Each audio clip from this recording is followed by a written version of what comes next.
Pak dengan NIM 2302052 di semester 5. Di sini saya akan membuat video tugas homilitika, yaitu dan membuat video khotbah. Sebelum kita memulai khotbah, mari kita menghadap Tuhan dalam doa. Kita berdoa. Segala puji dan syukur ya Bapa, kembali lagi kami akan mengucap syukur di mana Engkau sudah menjaga kami dari pagi, siang, pada malam ini. Pada malam ini Bapa, kami mau mendengarkan sebuah kecil daripada firman. Berfirmanlah kepada kami ya Bapa, karena kami anak-anakmu sudah siap dan rindu untuk mendengarkan firman. Hanya di dalam nama anakmu Yesus Kristus, haleluya, amin.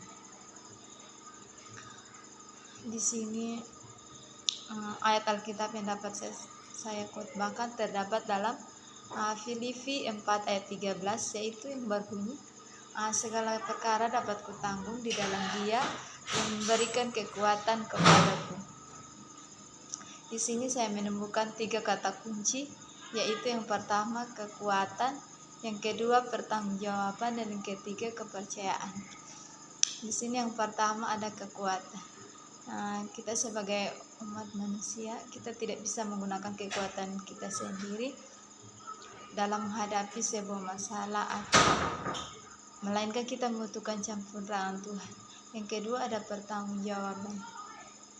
Artinya di mana kita dapat mempertanggungjawabkan kehidupan kita, yaitu dengan cara memiliki kepercayaan kepada Tuhan Yesus, sesuai dalam kata kunci yang ketiga. Di sini ayat ini mengajarkan kepada kita bahwa iman sejati selalu menuntut pertanggungjawaban, bukan hanya dalam kata-kata, tetapi juga dalam sikap hati dan tindakan.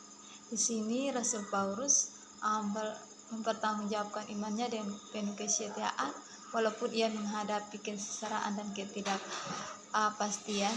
Ia sadar bahwa setiap perkara, baik keberhasilan maupun penderitaan, adalah kesempatan untuk menunjukkan keteguhan iman dan ketergantungan pada Kristus.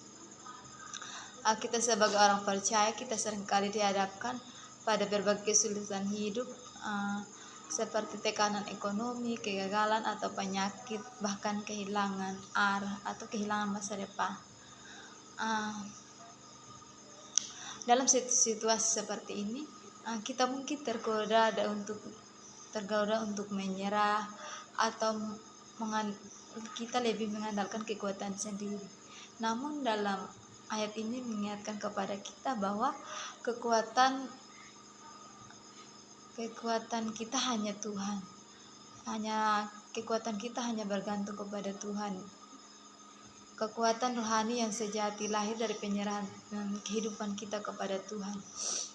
Ketika kita menyerahkan beban atau pergumulan kepadanya, kita menemukan bahwa kekuatan Kristus bekerja dalam kelemahan hidup kita.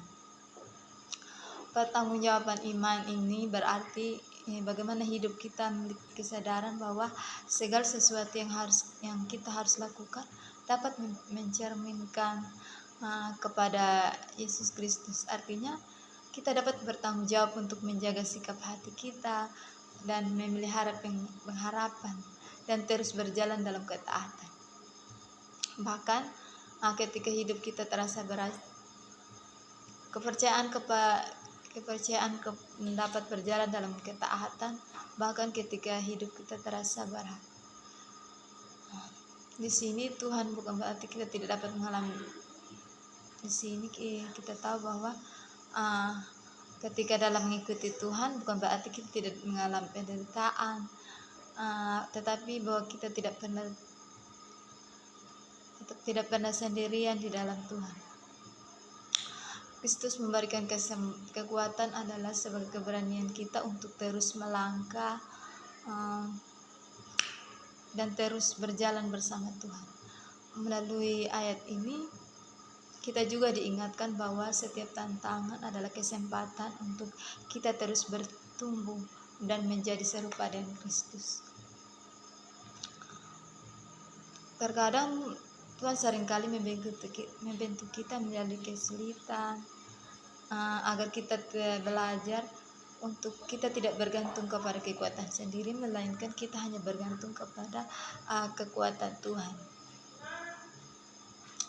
Dengan demikian, setiap keberhasilan atau kesanggupan setiap keberhasilan dan kesanggupan kita adalah menghadapi hidup merupakan bagian dari pertanggungjawaban iman kita kepada Tuhan, bahwa kita hidup bukan hanya dari diri sendiri melainkan demi kemuliaan nama Tuhan.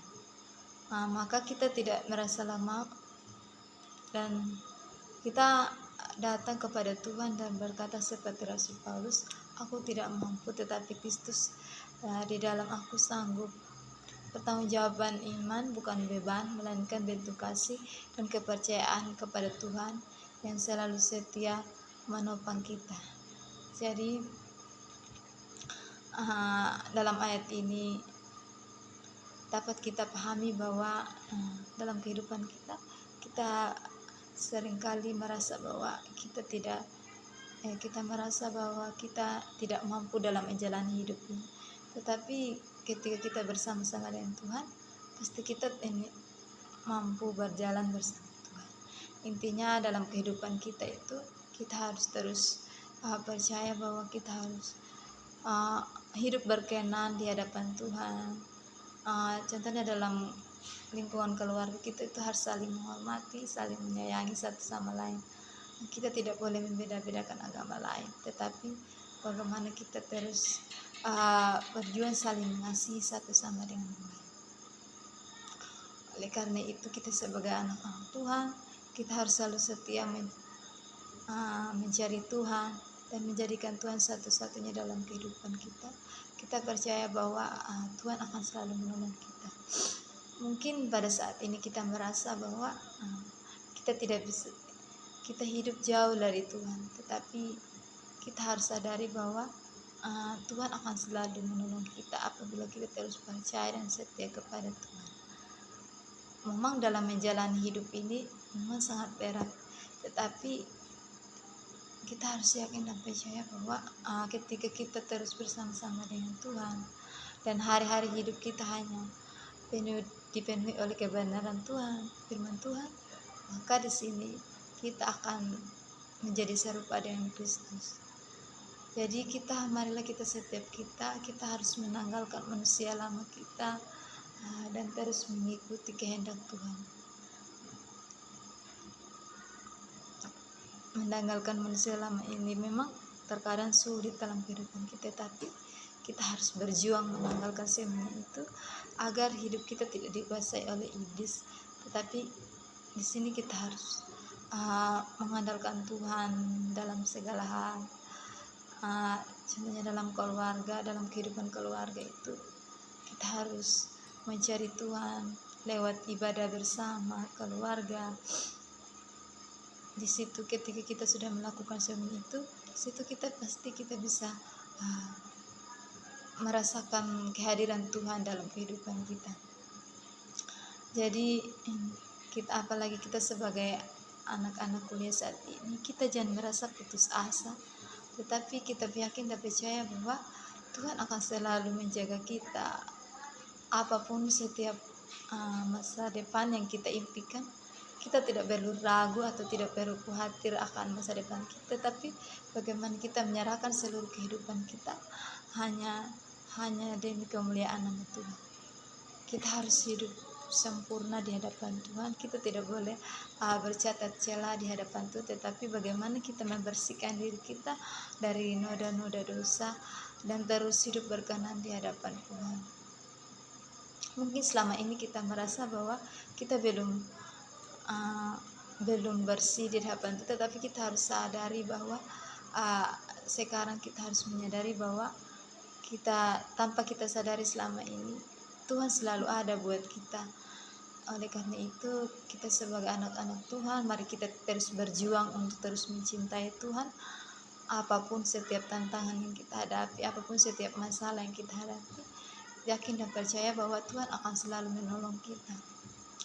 Kita harus menjadikan Tuhan satu-satunya dalam kehidupan kita, dan Dia sudah setia mencintai kita. Oleh karena itu kita harus selalu mencari Tuhan dan menjadikan satu-satunya dalam kehidupan kita, sebab Dialah sumber kekuatan kita. Mungkin ini setiap sering firman Tuhan yang dapat saya sampaikan. Terima kasih. Sebelum kita mengakhirinya, sama kita dalam doa kita berdoa. Segala puji dan syukur ya Bapa, kami anakmu telah menyelesaikan setiap khotbah, telah menyampaikan firman-Mu Bapa. Biarlah setiap firman yang kami baca dan renungkan boleh kami lakukan dalam kehidupan kami, boleh kami jadikan pedoman bagi masa depan kami Bapa. Apapun yang menjadi pergumulan kami tahu bahwa Engkau Allah yang hidup, Engkau Allah yang tak pernah meninggalkan kami Bapa. Ampuni setiap kesalahan dosa kami, hanya di dalam nama Anakmu Yesus Kristus. Haleluya, amin.